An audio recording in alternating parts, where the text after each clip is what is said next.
Good day, good afternoon, good evening, YouTube universe. Just wanted to quickly share with you the project I have finished with the lean-to roof on my Sojag Everest Series 10x12 garage.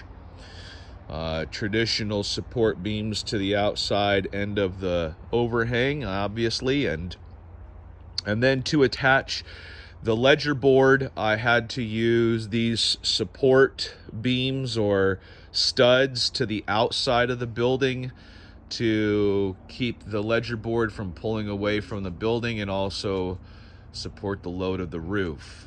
I had to drill holes from the inside out and then screw from the inside out to the boards.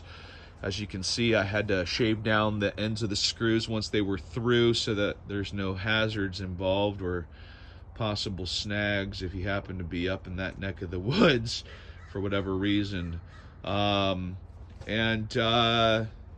It's sturdy, it's strong, it's holding up just fine. I went a little bit past the edge of the garage here and put this backer board in place, attached it to my workbench so that I could have coverage all the way to the outside edge of my platform. But on the inside, as you can see, I just screwed some holes, drilled some holes and screwed some screws with washers just to provide a little additional backing and pull the board a little bit tighter.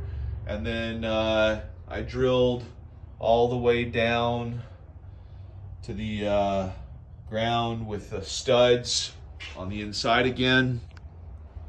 And one other thing I'd like to also offer as a bit of advice is when you're measuring the space of your ledger board to the existing eave of the roof, make sure you take into account the rise of these pans, the bubble or whatever you want to call this, the bump of the metal roofing pans, so that you have enough space to get your roofing pans underneath the eave and create the watershed that needs to be created. As you can see, just enough space between the ledger board and the existing eave so that that furring strip is low enough to get these pans underneath the eave. I literally ended up with fractions of a millimeter worth of space, and in some spots actually had to bend the existing eave pans up to make the space to get underneath with those bumps or lips or bubbles or whatever you want to call it. But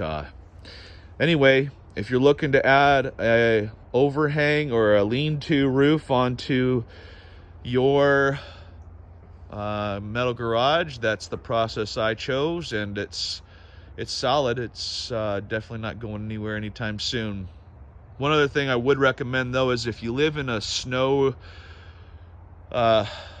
covered section of the planet like I do, I would also recommend adding some caulking, silicone caulking, underneath the existing eave and the new roof, lean-to roof, so that you can add additional waterproofing and hopefully mitigate any expansion and contraction of the metal roof during the winter season when that snow backs up underneath there, which it will more than likely do.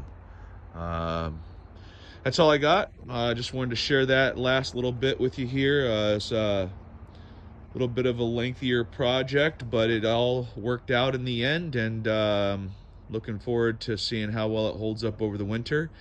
If you like this, please click the like button for me and maybe even subscribe and come back for more. Appreciate your time and hope you have a good day.